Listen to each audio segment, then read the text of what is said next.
What is up, Stadium Rant fans? Welcome to another episode of your favorite Fifth Down Territory episode. You know who's here, right? The guys who are always here. It's Louie, it's Tyler. We're joined by Dan the Man Baker at Follow the Volume and his fake numbers. Look at these fake numbers, bro. Come I in would drop the link. 138. I'll drop the spreadsheets. Better be wearing Gucci if you're betting that good. That's all I'm saying. Yeah, so this week, guys, obviously we're going over game picks for week 15. We're also talking about biggest losers of 23 because it's time. You know, last 3 weeks of the season coming up. It's been a rough season for some of us. For some of you, Tyler relates to that. So I think there's so many candidates for this. Like there's coaches, there's players, there's teams as a whole. There's possibly players who don't even play anymore because I feel like Matt Ryan's got trolled 28-3 more times this season for some reason than I can remember. So, but we'll go ahead. Make me feel good for a second there. Dan, why don't you go ahead and tell us who your biggest loser of 2023 is? All right. My biggest loser is Jerry Jeudy. I think he still had a lot of hope going into the season. He was coming off of one of his better seasons as a Bronco last year. And this year, we've seen the Broncos passing attack get much more efficient. Russell Wilson has had a bounce back year. But Jerry Jeudy last year in 15 games, 67 receptions, 972 yards, and 6 touchdowns. So far, he's played 12 games. And it's not like he's not on the field. He's averaging at least 67% of snaps. But so far, 62 targets, 50th out of wide receivers. 42 receptions, 46 amongst wide receivers, 507 yards is 49th, 1 touchdown, 57th. He is just not proving himself. On top of it, before the season started, the Broncos extended him. They gave him the 5th-year option on his rookie deal. So he's going to be in Denver. Sutton signed throughout. Marvin Mims, we're expecting him to take a step up. Greg Dulcich should be healthier next year. And if he's on that team, you can expect more of the same, not going to produce.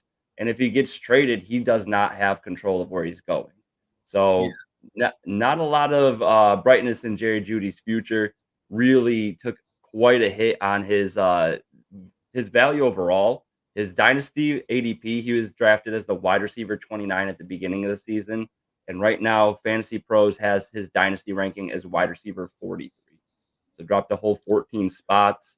He's a wide receiver 4 territory. Just not a good season for the boy Jerry Jeudy, who I expected bigger things from this year. Yeah. And I think also like another loser in that scenario is the Broncos because there were some pretty good trade packages reportedly on the table for him this offseason. Yeah. And if you choose to move him next year on his 5th-year option, there certainly isn't going to be anything close to what there was this last season. Absolutely. And just to back up what you said, Dan, I looked up his stats for this year. His highest catches in one game was in week 2, and he had 81 yards. Since then, he has not broken 70, and he's only broken 60 once. So we're talking about a guy who how many? There's 13 games played so far because they've had a bye. Yes, he's played in 12. He missed week 1. So he missed week 1, so he's played in 12 games.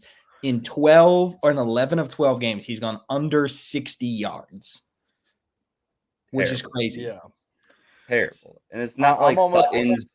I'm sorry. Go ahead, Tyler. No, I'm at the point now where like I'm adding him in trade packages and dynasty leagues as one of those throw-in players to like see if I can get it over the top on the deal and like see if somebody still likes Jerry Jeudy a lot. And like it really sucks. I was pretty high on Jerry Jeudy. I think when I did my season-long statistics, I like my stat projections for him, he was a top 20 wideout in fantasy.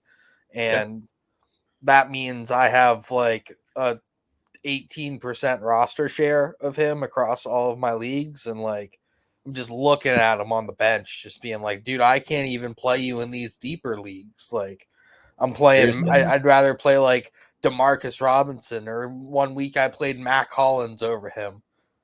Yeah. What's good with that? Like, come If you on. had told people before the season in a normal league you couldn't straight up trade Jerry Jeudy for Nico Collins, people would not have believed you. Right. The difference in Right. draft capital and position on those guys, like, it does not appear to be mattering. So, Right. And there's still like a perception that he's this great route runner. Last year, in one of his better seasons, Matt Harmon had him at the 5th percentile in terms of separation against zone coverage. Generally speaking, NFL is a zone heavy scheme across most teams. So 5th percentile is god awful, and he's still only 63rd percentile in terms of his success against man coverage. So not succeeding in any parts of the game, really. yeah. And like we were talking about his yards earlier, he was coming out of college. He was this explosive playmaker as well. Haven't Yeah. seen really any of that. I mean, like you said, during one of his better seasons, the end of last year, the beginning of last year was a mess, but the last like 5 or 6 games last year, I think that's when he had his best stretch of games of his career, and that's what led me to believe that we would see more of that. But what really happened was Cortland Sutton's fully healthy off of multiple leg injuries, and like this is the guy that we saw in 2018 who was being like, "Oh, I'm the next dude on this team," and he's like, "Nah, I'm Right. still that guy." So 100%. that's kind of where we're at on that. Yeah. Agreed. It's Louie, tough. you want to go next? Yeah. So, my biggest loser so far of 2023 is controversial. I don't think we have any big Saints fans that watch yet. Carson. But yeah, I don't count him. Yeah, JC's in here, and apparently with Blake on a bye week right now, I am now the target of his frustration. So I read your comments and I ignore them. My biggest loser of 2023 is the Saints, the New Orleans Saints, because I just think the product that you're putting out isn't where it should be. And all the pieces that you look at as building blocks are regressing, which is a really, really bad indicator to me. You traded up to get Trevor Penning. He looks almost unstartable at left tackle some weeks, like some of the lowest issued grades. He has such a bad get off, and he's got such bad like recognition. I feel like he plays every single rush the same way. So he's been an absolute liability on that line. Your stars, the people who are consistent, are aging. Lattimore, Cam Jordan, like these guys aren't going to be around in 2 or 3 years. They don't have that lifespan left. And when you get to a point where the guy you brought in free agency, you offered him a big contract. I think it was 2 years, $70 million. He's not playing well. Derek Carr isn't. He's losing the locker room. He's fighting with his alignment. Chris Olave seems to have regressed, mostly because I would say of Derek Carr's play, but his effort level certainly has regressed. There's just not a lot of bright spots on this team right now. Like you traded away Gardner Johnson last year. He was a young kind of stud piece. They moved off of him. So I think, they're going to be bad enough this year that they're not going to make playoffs. And they're going to be good enough that they're not going to pick where they need to be. And so you're looking at like another year, like next year's rebuild again. Like you're going to cut. Are we watching Jameis Winston again? This many years into his career, watching Jameis Winston again. That's just not an acceptable product. Yeah. So and to back up your point too, next year they'll start off with negative 87 million in dead cap. Or in Cam Jordan's probably not even on this team next year. Yeah, it's insane. I know the salary cap's a joke and they always work their magic to figure it out, but they're going that's to have a lot to, of money. That's a ton of money. It's like they're going to have to do a lot just get back to zero. So yeah. So I will say one thing about Derek Carr though, this man broke his back a few years ago, and like that was the change that like happened, because before that he was a very serviceable, if not like top 15, top 12-ish quarterback in this league. And I think he's taken beating after beating after beating this year. And I don't understand how he just plays in every single game. I think that's attributing to some of his issues, not all of them. I just kind of think that his career has had too many injuries for him to be as talented as he used to be. And that is hurting the Saints tremendously at this point. And I would 100% agree with that. But I think when you're the Saints, the biggest detriment to me is that the Giants are finding guys like Tommy DeVito, or the Bengals are finding guys like Browning. And these guys can play. And they weren't high draft picks. Like, they did the process. They have the backups. And these guys look good. Like, DeVito was an undrafted free agent. So these guys are out there, and you're not testing any of these players, right? The Vikings took a risk on Dobbs. The Ravens are taking a little bit of a risk with Malik Cunningham off the Patriots practice squad. Like, there's guys out there who can play. Can you Funny develop? enough, to this comment, their offense looks the best when Taysom Hill's in there doing Hall weird of Famer gadget Taysom shit. Hill definitely would take this team to a Super Bowl. The problem is they're just too afraid of people using him in a tight end slot in fantasy and like ruining that community. So he has to ride the bench, unfortunately. That makes sense. Speaking about riding the bench, the Carolina Panthers are riding the bench on this season. They're my biggest loser for the 2023 season because look at what they gave up for Bryce Young, who I have not seen anything that says that he is going to be a plus starter in the NFL at this point. It might happen next year. It might happen next week. But up until this point, for 13 games, or 12 games, I have not seen it yet. I don't think he's been throwing with anticipation. I don't think he's been creating big plays on a consistent basis. And I know that roster is not good. That O-line is not good. The coaching staff is what we thought was a really smart coaching staff for a quarterback has been torn apart by an owner who hasn't met a coach he can't fire in the first season yet. So, like, you put all those things together, and it would be a poor year for them, but not unexpected if they drafted him at their draft spot at 9 overall. But no, they gave up the 9th overall pick, their 2nd overall pick last year, which was a top 45 pick, a 1st overall this year, which is going to be Marvin Harrison Jr. or Caleb Williams, pretty much a franchise player at 101. And a 2nd round pick, and DJ Moore, who is what I think is a top 12 wide receiver in this league, and he's finally gotten some QB support in Chicago, which is don't even bring that up. I think Justin Fields is a good quarterback, but it's okay. We're not on that right this second. So when you add all those up and then you put that trade into perspective, almost 9 months later. Yeah, they're the biggest loser for 2023 for me. It's ugly over there, and I think Brian Burns is probably going to want out. The J.C. Horn's a great player, but he's been injured almost his entire career, so he can't get out of that. I thought Jeremy Chin was going to be something special. Injuries, hasn't performed as well as he should. Ike Ekwonu hasn't played well at all this year at left tackle. Awful. He's so bad. It just Miles Sanders, they spent $30 million on him, and he's getting like 4 carries a game at this point. Not good. Not a good organization. Don't have really anything going for them. Actually, you know what? I do like Jonathan Mingo. They're not getting him the ball enough, but like I do like what I've seen from him in small sample sizes. And going back to your talk about the trade up, right? Like this trade up for Bryce Young, they were talking about like there was so much criticism that happened on draft day. Obviously, I'm biased. Like as a Texans fan, that was such a big conversation piece, like how much they traded to get Will Anderson. They walked away with the best quarterback in this draft, probably, and a defensive player who is not as good as Brian Burns. Just stating that as a fact before the allegations start. Who statistically is having a better year than Brian Burns, who they were offered 2 first-round picks for last year. Yeah.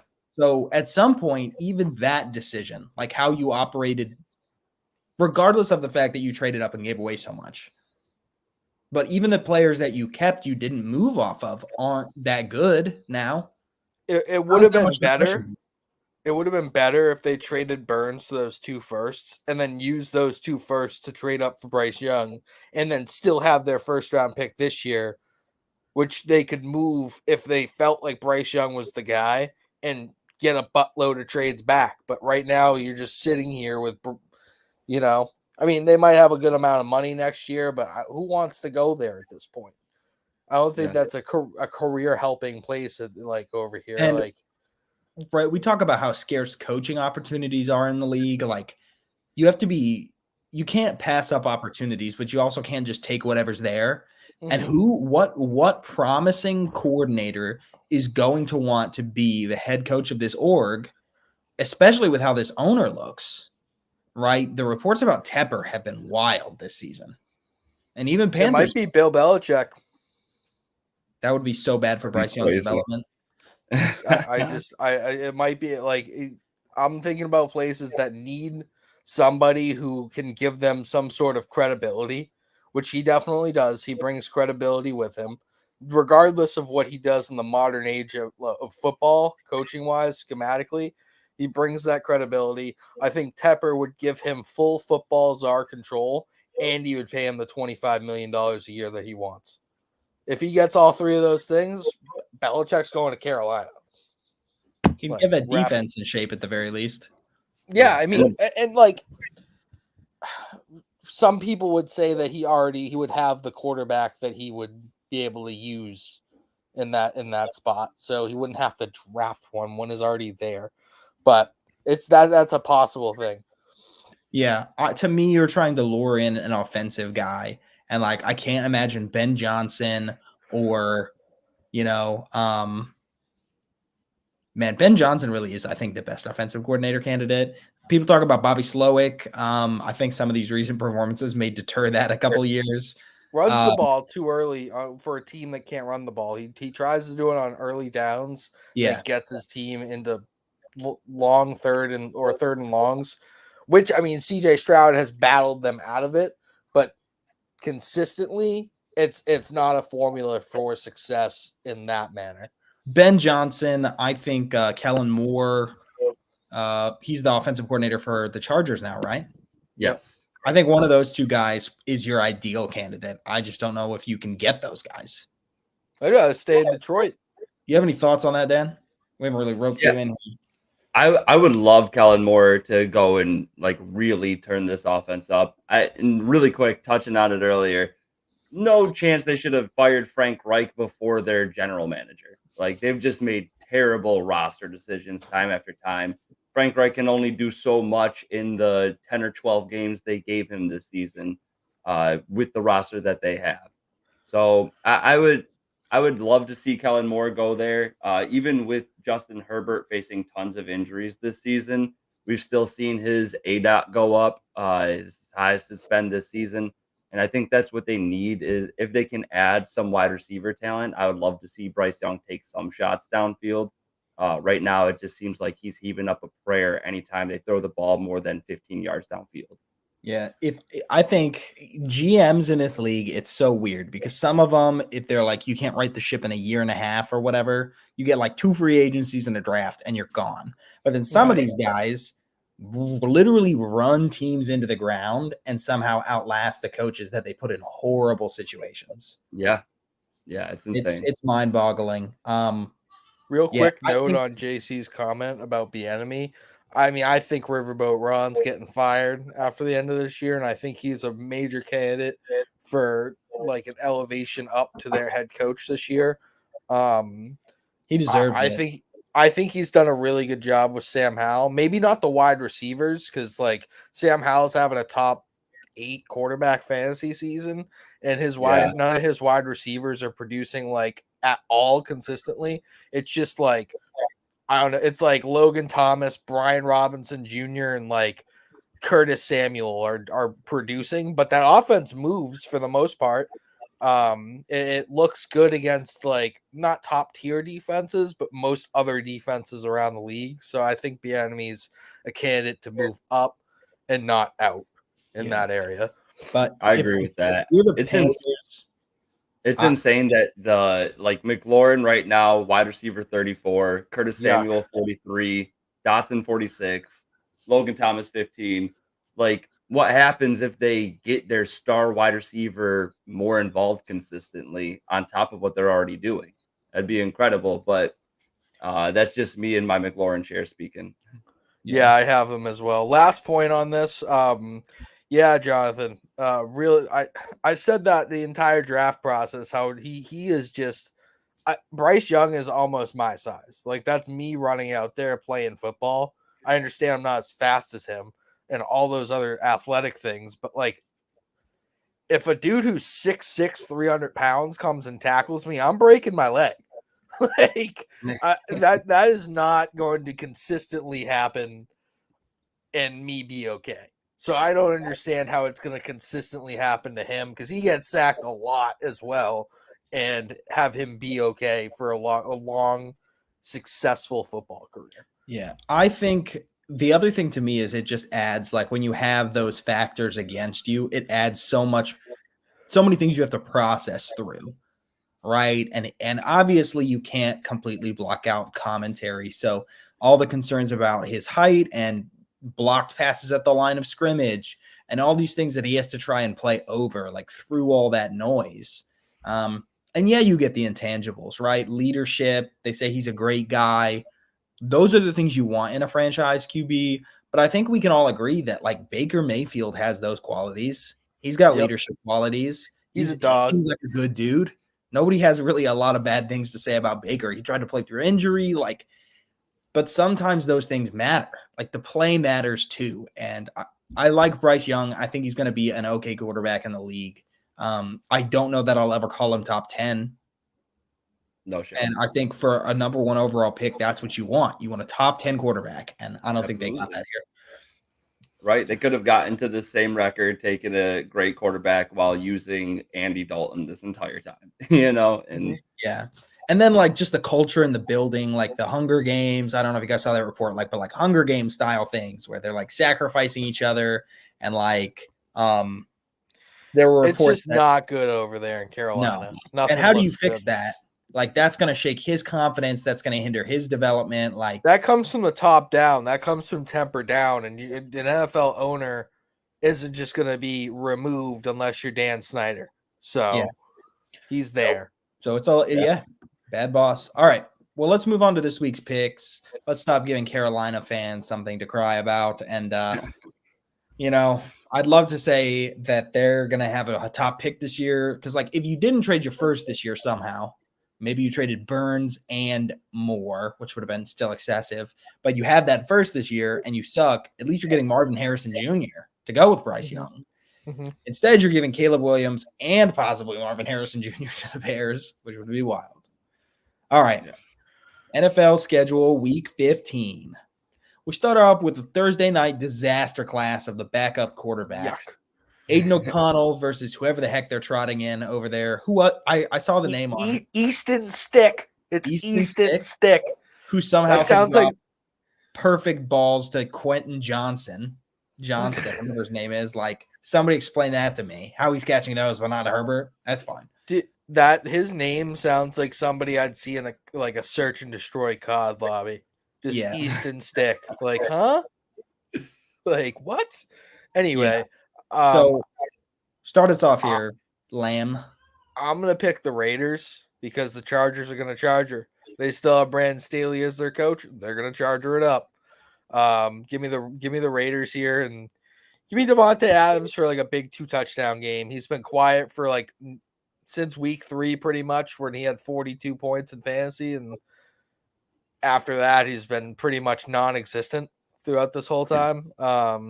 So yeah, let's have him getting a big game on a not great secondary for LA. 100%. Go ahead, Dan. I'm right there with you. I'm taking the Raiders. It would help if we knew Josh Jacobs was going to be in this game. It seemed like he was limping off. Haven't seen any reports on him yet. But regardless, the Raiders have been operating fine with their backup quarterback outside of this last 3-0 game against the Vikings. But yeah, they've had more time just playing with this backup quarterback. O'Connell seems fine. He's nothing to write home about, but you got Devontae Adams, you got Jacoby Myers, and you got this terrible Chargers secondary. So I'm willing to roll with that over Easton Stick, hoping that Keenan Allen and Easton Stick get the job done. Yeah, I'm right there with you guys. I'm going to Raiders on this. I think my biggest concern is like how somebody like Easton Stick getting thrown in is going to go up against somebody like Max Crosby.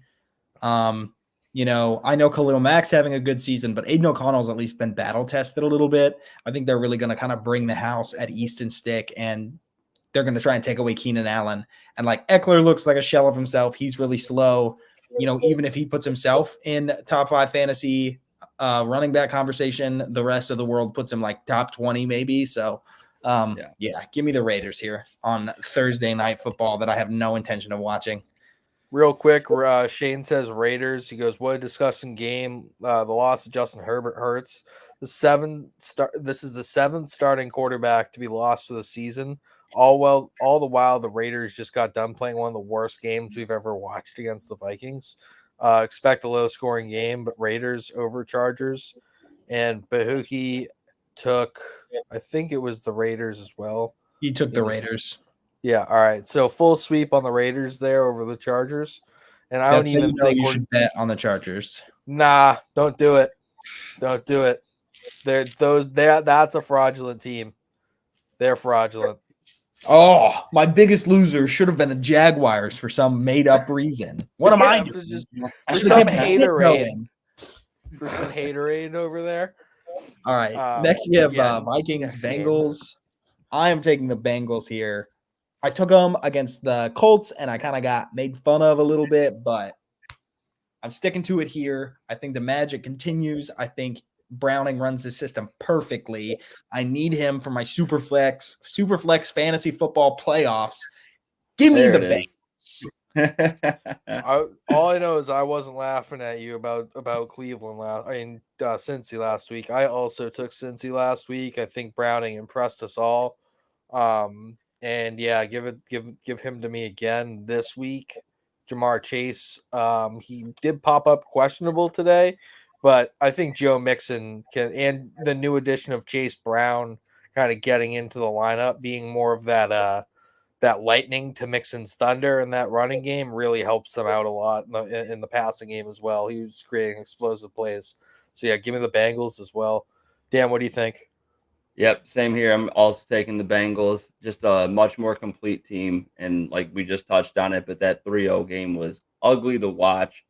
I thought Joshua Dobbs would step up with more time in the system, but looks like he needs to not know the playbook in order to succeed. So it really is just his brain is so big, right? Yeah. That he actually now has the capability to overthink his decisions. That's what's holding him back. When he's in a new system, he can intake just enough to play at the right level. Yes. Yeah, that makes sense. That makes sense. Yeah. So what they need to do is the little Men in Black flash thing, right? Every game, zap him, give him 20 minutes with the playbook, and say, "Hey, we just unfroze you. You have to go play football now. Here's this." And he's like, "No." You're in the NFL. You're starting. Get out there. Okay. So Bahuki had the Bengals as well. Shane also has the Bengals. He says Jake Browning could be the Bengals version of Nick Foles, as his offense is still high flying, playing at a level really well coached. And the Vikings are reeling after might not be able to play with Justin Jefferson again this week. Doesn't give me quite the same Napoleon Dynamite vibe that Nick Foles gave me. We'll roll with it. One has tater tots in his cargo shorts, and my tots, bro. Okay. Well, another clean sweep. Pretty boring start here, but we're gonna liven it up. Colts Steelers. Why don't you start us off, Dan, so they don't accuse us of just following the same people every time? I am going to roll with the Colts here. I do think the Steelers are starting to see their defense step up. They've always been known for their defense.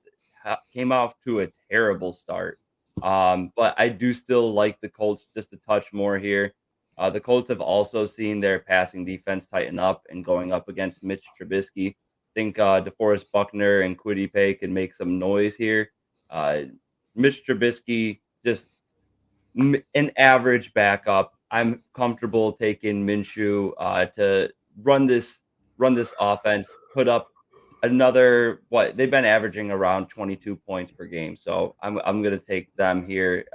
Don't think the Steelers are gonna put up the same 22 points.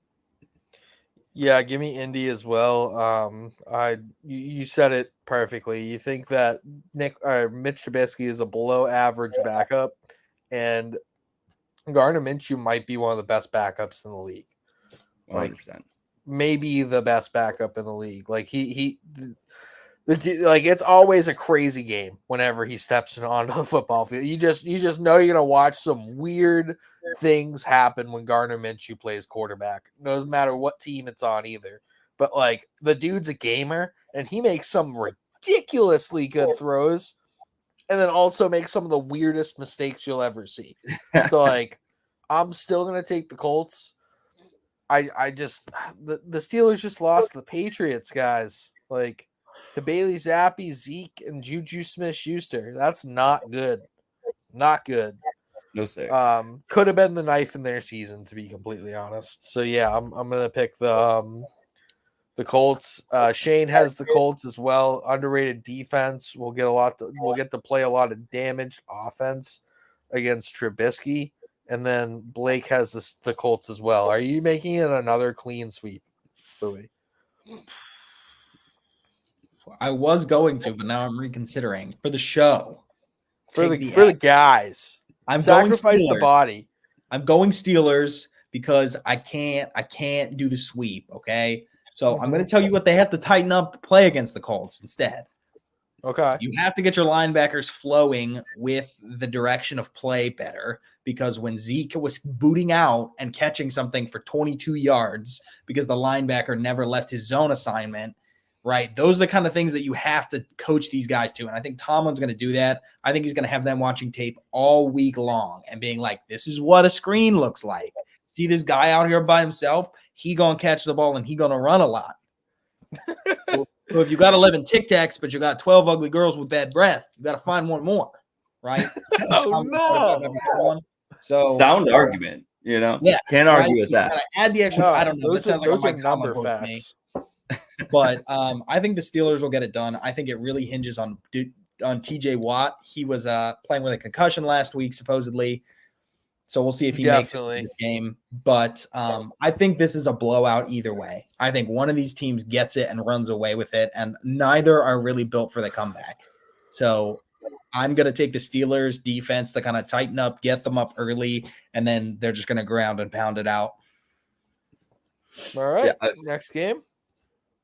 All right. Next game is the Broncos-Lions, which actually might be the hardest pick of the week to me. Like, I'm looking through here, and I'm going with the Lions in this one.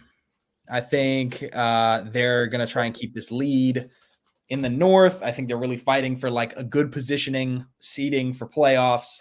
The Lions are such a weird team because they have good games and then bad games. I think highs and lows that we're just not expecting. I think they will get the ship right, but this defense needs help. This is not a playoff defense right now. And Aiden Hutchinson needs to come through with more sacks. The secondary needs to tighten up on the pass plays. But I think overall the offense will click a little bit this week and boost them up over the Broncos. Where Dan, you want to go for it? Yeah, I'm there with you. The Lions haven't lost back-to-back games all season. I think they're well coached. I think that right now Denver is, I know it's skewed by the giant Miami week, but they are still 32nd against the run. And I think they're really just going to take advantage of that Gibbs and Montgomery combo there. Lean on what they do well, win in the trenches, run the ball down their throat all game long, and limit their mistakes. So I like the Lions in this one. Yeah, I've been a big Lions fan all season. Honestly, I'm a giant Dan Campbell fan. Like I really he said the kneecap thing, and I was like, oh, that dude's dumb. And then I started watching his players play for him, and I was like, oh wow, they actually might bite somebody's kneecap off for this dude.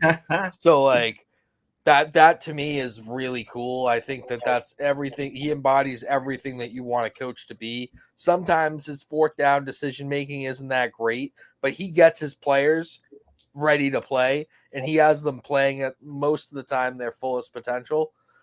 With that being said, I think there's a lot of issues in the secondary. I think Detroit, their defense has just really not looked great in the second half of the year. Their offensive line's banged up, and I'm going to take Denver here. I just think Denver's playing much more consistent football right now, on both sides of the ball. I mean, yeah, we if you take out that 70 points in that game when both Miami running backs ran for like 150 yards, I bet they'd look a lot better in most metrics. I don't know. I think that something's up with Detroit. That they're not looking how they did at the beginning of the year. Jared Goff is playing pretty awful football right now. I think Russ is playing better ball. I think they're able to run the ball as well. So yeah, give me the Broncos kind of finding their stride. Bahuki has the Lions, and Shane says Shane's also taken the Broncos. Sunday was another example of why I haven't been sold in Detroit. They played down to their opponents. Jared Goff is taking too many hits, leading the NFL in time per snap, 2.3 seconds in the pocket, and has allowed opposing defenses to get to him. Denver's one of the hottest teams in the league with an offense that's just starting to gather consistent rhythm and a relentless defense that have made better quarterbacks look average. So he probably put that into better words than I did on that one, but we're in the same mindset of they're playing better. But yeah. All right. So next we got Giants Saints. I'm very interested to hear this one too. So Dan, start us off on this one. This is an easy Saints for me. I'm not falling into this Monday Night Football trap. Giants are still a terrible team. There was a recent report. We were talking about Derek Carr earlier. I wanted to bring it up, but he said he's been playing through 3 broken ribs all season. Sounds about right. Yeah, right. Maybe, generally speaking, you hear this in the offseason, players saying, "Oh, this is the reason for my bad play here." But regardless, the Giants have not held up in the secondary. Looking for a big game out of Chris Olave. And on the Giants side of the ball, I know they looked decent this last game on Monday Night Football, but I really don't see DeVito leading this Giants offense to consistent success. Go for it, Louie. I am the opposite opinion of Dan here. Give me the Giants. I just like the energy this team's playing with right now. I like Dabble as a coach, and I just think that, I can't say it. I think this team has the intangibles. I can't metrically explain to you why it's working. But Saquon's bought in. Like, these guys are hype. And I think that matters more. I think the infighting in the Saints is going to distract them. They're not going to do the prep that they need to do. They're not in on this team, and I think that's going to hurt the Saints in the long run. So give me the Giants to ruin their draft position. Yep. So big shout out to Dan Toomey, our last guest on the last show. We kind of rushed it off at the end of the show because we were running a bit long, but he did take the Giants in that Packers game, and we thought he was joking, and he said, "Nah, Tommy Chicken Cutlets for the win." Tommy Chicken Cutlets for the win. So he was right, and he was right. We were wrong. Big shout out to him on that. And I'm going to follow suit. I agree with you, Louie. I like the Saints defensive line. That's just about the only thing I like on this team. But it really doesn't matter as much when Tommy DeVito has the legs that he does. He's actually a sneaky mobile quarterback. He can get away from pressure. His O-line was collapsing left and right last night. He was just picking up 10 or 5, anywhere between 5 to 12 yards in a rush pretty much every time it did. Or he was getting out of the pocket and making a play to somebody in a broken play. So yeah, I think that the Giants are going to win this game here as well. Bahuki says side note, do you guys think Saquon's going to be a Giant next year? No, I don't. I agree. I don't. Sneaky great fit on the Texans, please, Lord. Yeah. Oh my God, that'd be amazing. I love that. This is a great quote from Shane here. He's taking the Saints, but he goes, "An Italian's biggest weakness is occasion." And the Saints are somehow still in the driver's seat of the NFC South, coming off a big win. Regardless of how the QB plays, the Saints defense gets a favorable matchup against a bad Giants offensive line.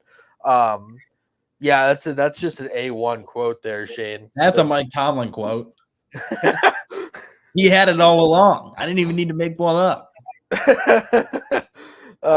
Yeah, so basically me and Louie are on the Giants, and the other three are on the Saints. We can move on from this game unless somebody else wants to say something about it. I'm good. Let's get into the worst luck team in the league. The Browns and the Bears are playing. So in case you missed the news today, the Browns are now down 3 offensive tackles on the season, Yep. which it seems like an impossible number. I was going to bring that up. Yeah.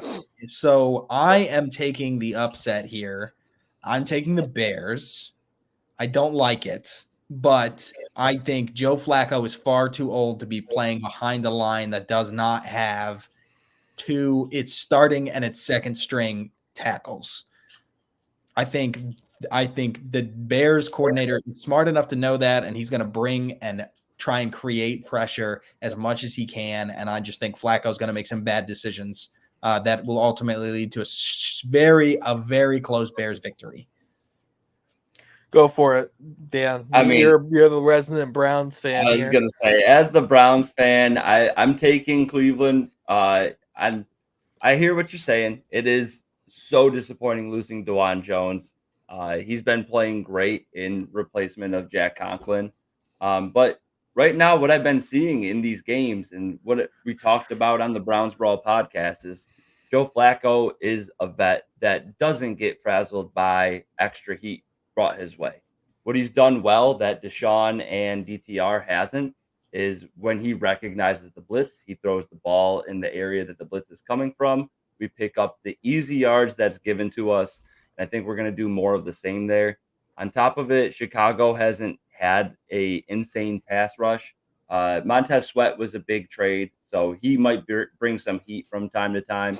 But our left tackle so far, he's been stepping up in replacement of Jedrick Wills. I still like the Browns to take this. And then on top of it, Justin Fields holds onto the ball forever. So at the bare minimum, you can expect, I would say, at least 4 to 6 sacks. We've been keeping Lamar in check in terms of his scrambling so far this season. So I like to see more of the same from us, but it's written in my contract. I have to take the Browns. All right, I'm taking the Bears. Quietly since the Montez Sweat trade, the Bears are boasting a top 5 defense, both in rushing and in passing.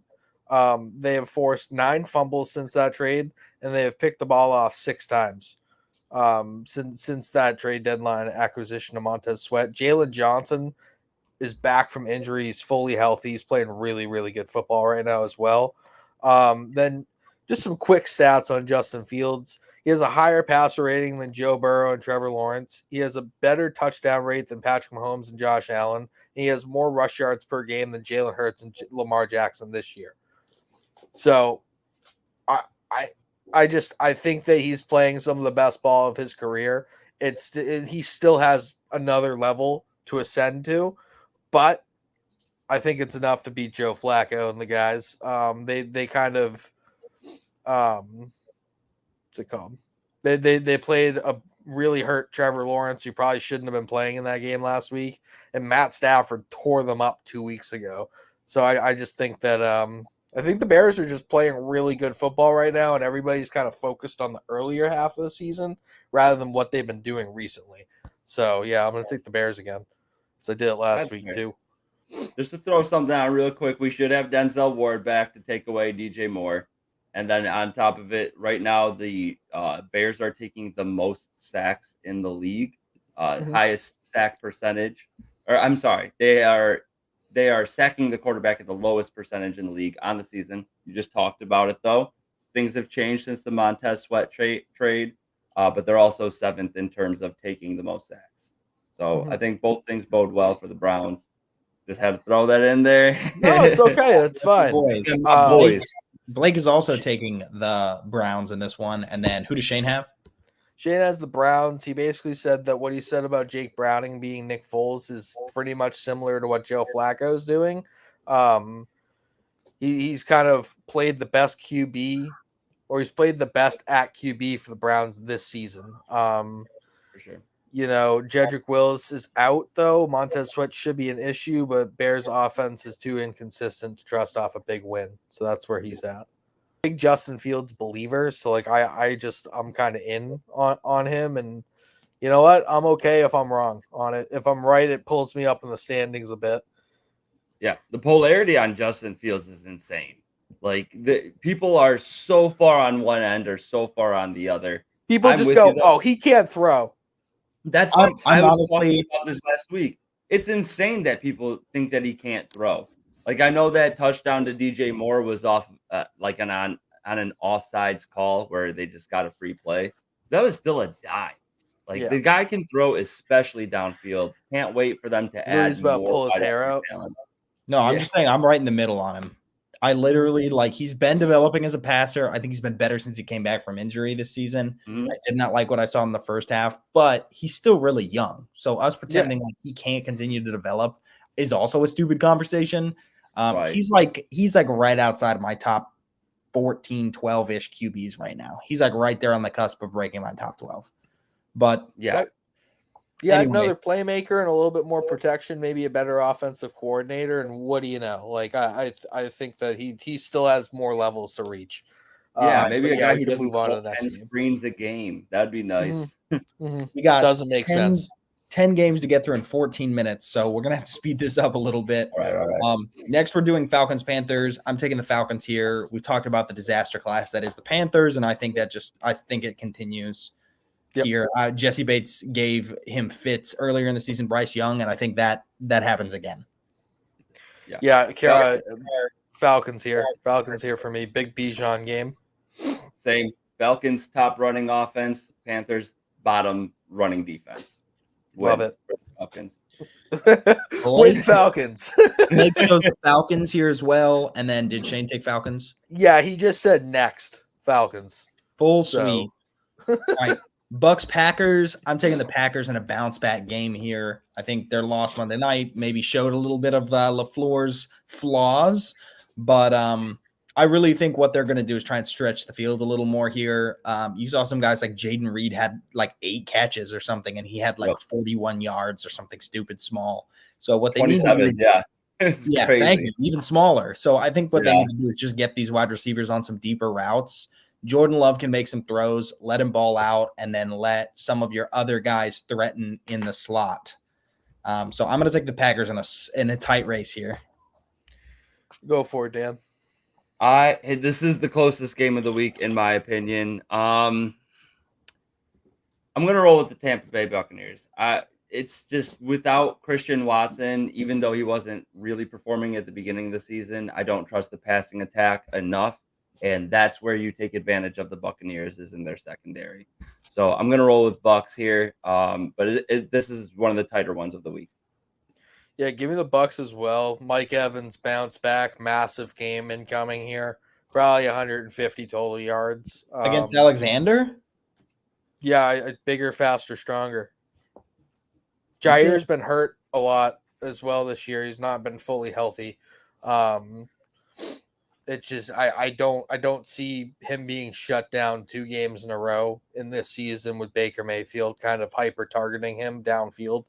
I also think Ricard White's going to be a big factor in this game as well. This is coming from, So Rashad White has sneakily carried multiple of my teams to playoffs. Oh, it's not even that sneaky for me.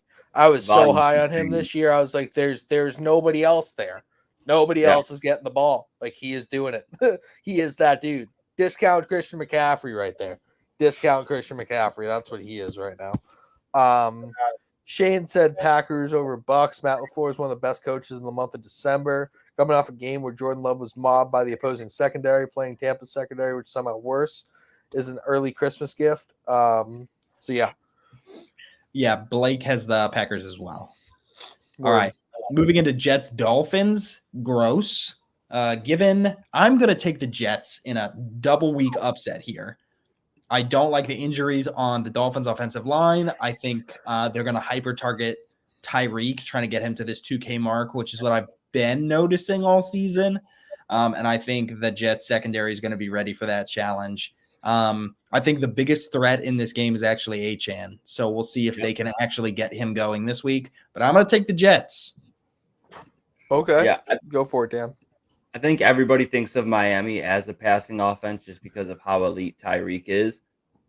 League in terms of rushing yards per game. I think that they take advantage. That's where the Jets are a little bit weak. Obviously, their secondary is insane, but they are giving up a ton of yards on the ground right now, 28. So I think they take advantage of that matchup on the ground and really take it home that way. On top of it, defense outside of last week has been pretty stellar. Yeah, I'm gonna take Miami as well. I feel like a lot of people are gonna pick the Jets because they finally had a good performance on offense. I know it came against your Texans in a crappy game, but I don't think it stands up. It's a divisional game for Miami. I'm pretty sure Miami is at home here. It's not going to be one of those rainy type of crappy games. It's going to be at home in Miami Stadium. And I think you're totally on the point there, Dan. I think Achane and Mostert, huge games incoming, and they're just kind of roll. They're going to roll. Shane also has the Jets. He's aware how the first matchup went, but he doesn't know what to make of Zach Wilson. Maybe him getting benched and we're luckily taking the quarterback position back has like changed his tune. Dolphins on a short week here. Tyreek's kind of banged up. Jets defense has better matchups, so he's taking the Jets as well. And then Blake takes the Dolphins here, obviously. Yeah. Protecting Shocky. Chiefs, Patriots. Chiefs next. Chiefs. Yeah. Everybody Blake, said Chiefs next. Yeah, Blake took the Chiefs, obviously. I don't think we need to discuss this one. Sorry, Chiefs fan. Hopefully Kadarius Toney doesn't come along for the ride, and then hopefully Bailey Zappi does. So that's all we got to say. That defense will beat us alone. They don't even have to score any points. Next, we have Straight Texans Titans. I am fascinated to hear takes on this one. You guys know where I'm going, Davis Mills or CJ Stroud. I'm rocking with the Texans. It's written into my contract, as Dan would say. So, but I genuinely think there's a case to be made either way here. So, go ahead. Go for it, Dan. Yeah. I if it was CJ Stroud, it'd be easy Houston for me. With no word of where he's at in the concussion protocol, becomes much more difficult. But I do think that Houston's defense has stepped it up big time over the second half of the season. I am going to roll with the Texans. If CJ Stroud plays, I'll go with the Texans. If not, I'm going to go with Will Levis and the Titans. Nope, you don't get to make the pick that way. You have to make it with the information. All right, fine. Screw it. Else. I'll go Will Levis and the Titans. I'll go Will Levis and the Titans. Big D-Hop game. Big Derrick Henry game. Who knows what else after that? I'm not as worried about D-Hop. I'm super worried about Henry because he has a history against you guys. Bernard and Will Anderson are statistically both top 10 against the run, which has helped us tremendously. But without Blake Cashman, this linebacker group is just cheeks. Mm-hmm. Straight cheeks. Yeah. Blake takes the Texans here, surprisingly. So what's it called? Shane is going to be taking the Titans as well. He basically says the harsh reality is the Titans defense is still effective against divisional opponents. The Texans could be without potentially the top 3 receiving options. I don't love Houston in this matchup, and I wonder if Stroud is starting to hit his rookie wall and what is a must win. All right. Louis like, nah. I mean, rookie wall, whatever. He's led the league in receiving yards. I think not having your top 3 receivers will hurt anybody, but I'm hearing that Nico Collins may not be as serious as initially thought, and he may play this week. So that's definitely a good thing. If he plays, I feel a lot better because this Titans secondary is not very good.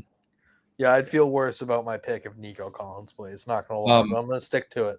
Niners Cardinals is our next game. Niners next. Niners. Yeah. 100%. They're the best team in the NFL right now, and it's not close. Yeah. Niners Agreed. for everybody. Yep. CMC 200-yard game incoming. Yep. Okay. Then next we have Commanders Rams. which I actually think is more interesting than people are going to give it credit for. Dan, take us off on this one. I don't think it's going to be that interesting. I think the Rams are going to wipe the floor with the Commanders personally. Right now, Commanders are dead last in terms of passing yards given up. And I think that Puka and Cooper Kupp are just going to explode in this game. Puka Cup. Puka Nakua, Puka Nakua. That's literally what I yell whenever he's playing because he's on so many of my fantasy teams. I just sing that Puka Nakua song that I made up, and then he scores points, and it all works out for me. So yeah, Loki, that's super weird, but we're gonna it's okay. It's okay. I just go Puka Nakua. You told that to us like we're all sitting in a basement just talking about football, and not like this is on the internet forever. Don't even care. Don't care. It works. It works. The dude is a beast. But people always think he's like big physical and like not that fast or athletic, and then he just runs right by him. And then they're just like, shit, my bad. Like there he goes for a big play. Yeah. So I'm taking the Rams. I'm also taking the Rams here, but I do think the Commanders are gonna just pass the ball a ton in this, and I actually kind of like Brian Robinson to have a big like receiving game here. I don't know why. I could see it. Well, none of their receivers are going to have a big receiving game. So yeah, absolutely. And then Blake has the Rams here. Not shocked. Yeah, and then Shane has the Rams as well. The Rams are becoming the team that nobody in the first round wants to play. There were a handful of plays from upsetting the Ravens, and Stafford's playing at a near elite level since returning from his injury. Actually have gotten quality blocking from a subpar offensive line that's looking to kind of round it out. They're actually middle of the season. I almost gave up on the Rams and my take on them at the beginning of the year that I thought they were going to kind of recapture some of that like playoff pedigree and like championship magic that they had. They're not going that far, but I definitely agree with that first round team. Like you might not want to play them going in the first round. That might be a sketchy out for you. Yeah. So yeah, give me the Rams there. Okay. Next we have Bills Cowboys. Ooh. Game of the week. I'm taking the Cowboys. Can't pick against them until they do something stupid. They handled the Eagles. Post your comments now, JC. I think that, I don't even think the score reflected how one-sided that game was. The Cowboys had their way anytime they wanted it. I think the Eagles are a better team than the Bills, and so naturally, I'm just gonna have to go Cowboys here. Yep. Yeah, I'm going Cowboys as well. They're like I said it last week for the Eagles. I think the Cowboys are just playing better football. That's like all it breaks down to. They're elite on defense. They finally figured out how to move their offense through CeeDee Lamb effectively, and Dak Prescott's playing at an MVP level right now, and I don't think that like Stephon Diggs is still having major slumps and major issues, and that Gabe Davis isn't playing well. Like the Bills won that game because of James Cook up the slot, like up the middle of the field on wheel routes and kind of out routes and stuff like that. And I think the Cowboys will shut that stuff right down. So yeah, give me the Cowboys. Bahuki is obviously taking the Buffalo Bills this week. Of course, this is also part of his contract. Yep. We're gonna use that line now. That's it. That's it. Yeah, I got Cowboys as well. Yeah, obviously. What am I even looking at this for? Yeah, Shane has the it's Cowboys. funny because I wanted them to be here for this game and talk about this on air, and instead they're both absent, and we know naturally. All right. Next, we have Ravens Jaguars. Give me the Ravens here. I do not think this is going to be close. I think Lamar is going to have a clinic against this secondary who looks bad every week. Yeah, I'm taking the Ravens as well. I don't think that Trevor Lawrence is 100% healthy. I don't know if they can keep up with the Ravens offense as it stands now. Like if it's the same type of passing plays that they're running against the Rams last week, kind of pushing the ball downfield and like keeping everybody on their back foot, that's really, really dangerous when you're playing Lamar, who could take off at any time when you're worrying about people getting behind you rather than focusing on what's in front of you. if Trevor Lawrence is healthy, I would feel a lot better about the Jags, but I just don't think that they're going to. Christian Kirk's also out. He's like an engine piece of their offense, and without him, they're struggling to figure it out. Even though it seems simple, put Calvin Ridley in the slot, let him cook, but I don't know. They're not going I'll to be do pulling that. out the Calvin Ridley receipts after this season. I want Go for everybody it. who told me when I faded him in fantasy in almost every league, and I was, I wasn't hype on him, and everybody's like, he's an elite receiver. Like you'll see. I'm not seeing. Yeah, Yeah, I've been high on Ridley since he came out of Alabama, so it's like I couldn't stop riding with my guy then. You know what I mean? Remember. So no, I'm just gonna keep it going, All right. going on that. And then our final game of the week, Monday night. Wait, no, Dan didn't Oh, talk. sorry, Dan. No worries, man. No worries. I'll take the Ravens as well. You guys touched on it, but yeah, Ridley has been so boomer bust. Ravens got Marlon Humphrey back. He's still practicing in full this week. Give me the Ravens in this one. Shane also has the Ravens. It's just there's too much disparity in how those two teams are playing right now for him. Blake also has the Ravens. Yeah, and then final night, I'm going to shake things up. Final game, Monday Night Football. I am taking the Seahawks to upset the Eagles. Ooh. I think that the way they played the Cowboys is exactly how they have to play the Eagles, and I think this is another big game from DK Metcalf. I know Geno Smith is possibly injured, and Drew Lock might be playing, and all those things. I think this is one of those. I think this is going to be a wake-up call for the Eagles, and they're going to be like, okay, if we want to repeat this year, we have to figure the secondary out. Yeah, and that is the big key there is the secondary. This was like a big Lockett game to me for some reason. Yeah, I like that. I like that. I'm starting to lock it a lot in my playoff matchups. I think the reason why I like them is I do think that Philly's going to put up points. I think right now Seattle has been a bottom in terms of rush defense. I think DeAndre Swift is going to have a big bounce back week after about 3 down weeks here. I'm taking Philly, but I do think that I like the Seattle wide receivers in this one as they try to catch up in some garbage time. Yeah, I got to take Philly as well here. I don't think they're going to lose back-to-back games. Seattle's an inferior opponent, and Geno Smith has an elbow injury that he might not play, like you mentioned it. And if he doesn't play, that's going to be a brutal showing from Drew Lock.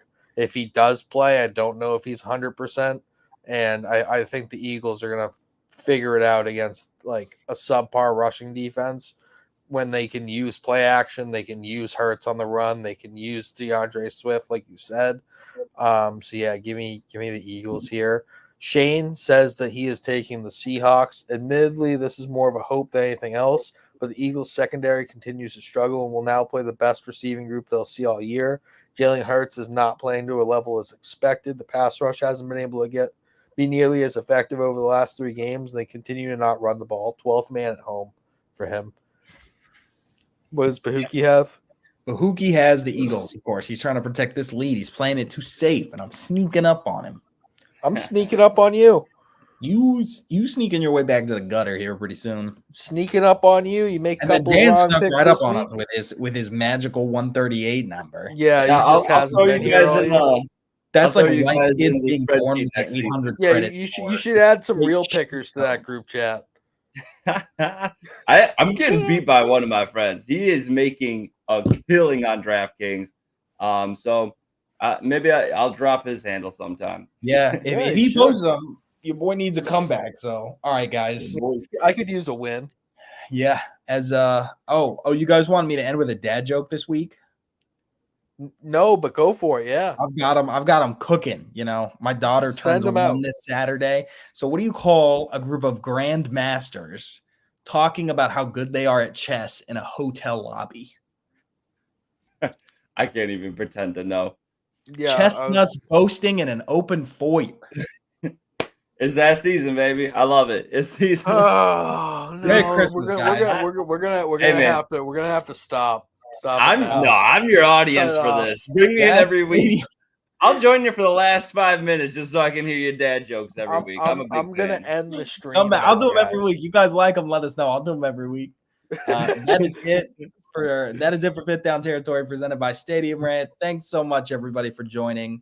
We hope you guys have a safe and happy holidays. We hope you find protection from having to watch horrible teams like the Panthers, and you find comfort in family or friends or a bottle around this time of year if you're fans of those teams. How about some Saturday football action this weekend as well? We didn't even mention that 3 of those games are on Saturday. That's true. Yeah, I'm going to be driving this weekend up to Michigan, so it sucks that I'm not going to get to watch like any of the games this weekend. Yuck. Yeah, don't tell me to do anything on the weekend. I might see that Saturday night game, but all right, guys. All right, fellas.